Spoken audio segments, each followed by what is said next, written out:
आया है अधिवक्ताओं के विरुद्ध में, इसका प्रभाव अधिवक्ताओं पर नहीं पड़ेगा बल्कि भारत के संपूर्ण समाज पर पड़ेगा। जब अधिवक्ता कमजोर होगा तो पब्लिक कमजोर होगा। हमको कहने में तनिक भी संदेह नहीं है कि जो सरकार को बदलना चाहिए, सरकार एक आयाम छेड़ रखी है कि आज़ादी के पूर्व की सभी चीजें हम बदल देंगे।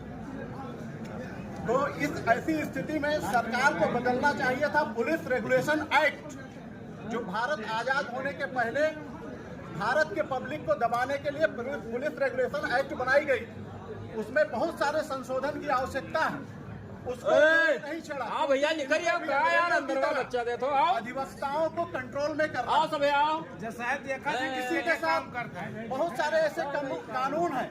बीच में आवाज उठा था कि संविधान बदला जा रहा है, तो संविधान इन लोगों ने बड़े बड़े पोस्टर लेकर के कहा कि संविधान बदला नहीं जाएगा, संविधान नहीं बदला जा रहा है।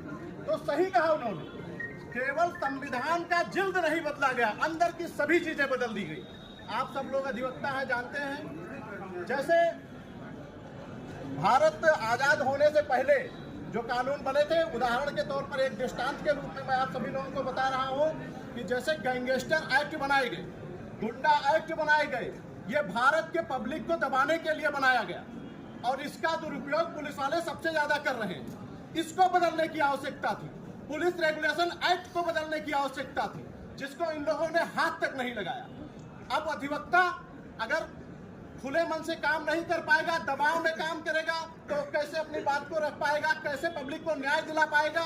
और इसी कारण से यदि अधिवक्ता दबाव में काम करेगा तो निश्चित ही भारत के समाज को न्याय नहीं मिलेगा। इसका प्रभाव केवल वकीलों पर नहीं पड़ेगा बल्कि भारत के संपूर्ण समाज पर पड़ेगा। जो लोग कहते हैं कि आज ये क्लाइंट सुन रहे हैं, ये जाकर के कहेंगे हम लोग इतने कमजोर नहीं है कि 3 लाख की लड़ाई लड़ रहे हैं कि 3 लाख हमारा बच जाएगा। ये बात पब्लिक में भी जानी चाहिए कि यदि हम लोग कमजोरी से लड़ाई लड़ेंगे तो निश्चित ही इसका प्रभाव पब्लिक पर पड़ेगा, पब्लिक को न्याय नहीं दिला मिलेगी, हम लोग अपनी लड़ाई नहीं लड़ पाएंगे, जज हमारे ऊपर चढ़े रहेंगे, सरकार हमारे ऊपर चढ़े रहेगी। तो अगर इनको बदलाव करना है तो ये पुलिस रेगुलेशन एक्ट में करें, अन्य तमाम कानून है जो पब्लिक के विरोधी हैं इनमें करें। जैसे बीच में हम लोगों को तभी आवाज उठाना चाहिए था जब इन्होंने आरटीआई में संशोधन किया।